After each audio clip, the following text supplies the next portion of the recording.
Hi hello കൂട്ടുകാരെ, അങ്ങനെ ഞങ്ങളും പോയിരുന്നു Varkala Sivagiri S N college നടക്കുന്ന ശിവഗിരി എക്സ്പോ കാണാനായിട്ട്.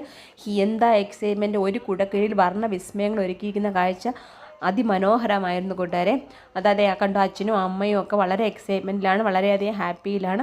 അങ്ങനെ നിങ്ങളെല്ലാവരും പോകണം, ആസ്വദിക്കണം. അങ്ങനെ നമുക്ക് ഫസ്റ്റ് ടൈം ചെന്ന് കയറുമ്പോൾ തന്നെ സമുദ്രത്തിനുള്ളിലൂടെ പോകുന്നൊരു പ്രതീതിയാണുള്ള ഭാഗം. അത് കഴിഞ്ഞ് മുന്നിലോട്ട് ചെല്ലുമ്പോൾ കാശ്മീരിലോട്ട് പ്രവേശിച്ച പോലെ ആഹാഹാ, എന്താ അത് കുളിർമ! അതൊന്ന് ആസ്വദിച്ച് തന്നെ മനസ്സിലാക്കണം കൂട്ടുകാരെ. അങ്ങനെ അനവധി സ്റ്റോളുകളും ഷോപ്പുകളും അങ്ങനെ ഒന്നും വേണ്ട, അത് കാണേണ്ട കാഴ്ചകൾ തന്നെയാണ്, കാണേണ്ട ഒരു കൗതുക കാഴ്ചകൾ തന്നെ അവിടെ ഒരുക്കിയിട്ടുണ്ട്. ഒരുപാട് എൻ്റർടൈൻമെൻറ്റുകൾ ഒരുക്കിയിട്ടുണ്ട്. അച്ഛനെ കണ്ടു, അച്ഛൻ്റെ കൊച്ചുമോൾ അവിടെ റൈഡിൽ നിന്ന് തുള്ളിച്ചാടി കളിക്കുന്ന അങ്ങനെ ആസ്വദിച്ച് നിൽക്കുകയാണ്. അവളുടെ സന്തോഷം കൊണ്ട് മോളും തുള്ളിച്ചാടി കളിക്കുകയാണ്. അങ്ങനെ ഒത്തിരി ഒരു കുടക്കീഴിൽ വർണ്ണ വിസ്മയങ്ങൾ ഒരുക്കി ശിവഗിരി എക്സ്പോ നിങ്ങൾക്കായി കാത്തിരിക്കുന്നു. നിങ്ങളെല്ലാവരും പോകണം, ആസ്വദിക്കണം. എൻ്റെ കുഞ്ഞു വ്ളോഗ് ഇവിടെ അവസാനിക്കുന്നു. Okay, bye.